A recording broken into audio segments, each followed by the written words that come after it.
আজিজের দেওয়া ফ্ল্যাট ও গাড়ি নিয়ে মুখ খুললেন মাহিয়া মাহি। ঢাকায় সিনেমার অগ্নিকন্যা খ্যাত নায়িকা মাহিয়া মাহি। প্রযোজনা প্রতিষ্ঠান জাজ মাল্টিমিডিয়ার হাত ধরেই সিনেমা জগতে প্রবেশ করেন তিনি। শুরুর দিকে এই নায়িকার উপর আস্থা রেখেছিলেন প্রতিষ্ঠানটির কর্ণধার প্রযোজক আব্দুল আজিজ। এরপর জাজের ব্যানারে বেশ কয়েকটি ছবি করেন তিনি। বেশ কয়েকটি সিনেমায় মাহি কাজ করার পর একটা সময় তার সঙ্গে আজিজের প্রেমের গুঞ্জন ছড়িয়ে পড়ে চারিদিকে, যে কারণে জাজের সঙ্গে নায়িকার সম্পর্ক ভাঙন ধরে। জাজ ছেড়ে বেরিয়ে যান মাহি। এরপর দীর্ঘদিন মাহি ও আজিজকে এক মঞ্চে দেখা যায়নি। তবে সম্প্রতি এক সাক্ষাৎকারে আব্দুল আজিজ জানান, সিনেমার জগতে মাহিকে নিয়ে আসার পরে তাকে দুটি গাড়ি ও একটি ফ্ল্যাট কিনে দিয়েছিলেন তিনি। সে যখন জাজের সঙ্গে ছিল তখনই এই উপহার দেওয়া হয়েছিল। বিষয়টি নিয়ে এবার মুখ খুললেন মাহি।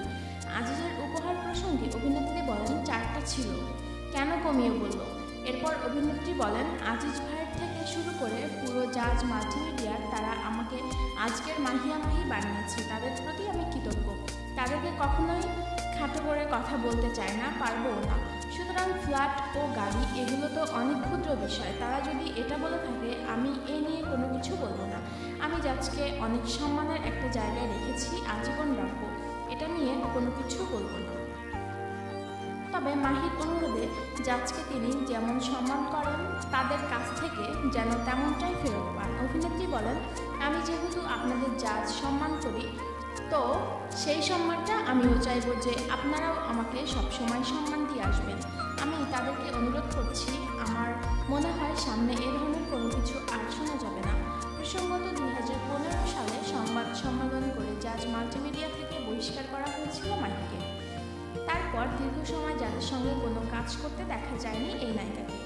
মাহির ক্যারিয়ারের অন্যতম সফল সিনেমা অগ্নি ও অগ্নিচূড়, দুটি সিনেমাই নারী কেন্দ্রিক। এগুলোতে মাহিকে দেখা গেছে অ্যাকশন অবতারে। দর্শকের কাছে সিনেমা দুটি ব্যাপক গ্রহণযোগ্যতা পেয়েছিল। ভক্তদের কাছে মাহি পরিচিতি পান অগ্নিকন্যা হিসেবে। এই দুটি সিনেমায় জাজের ব্যানারে নির্মিত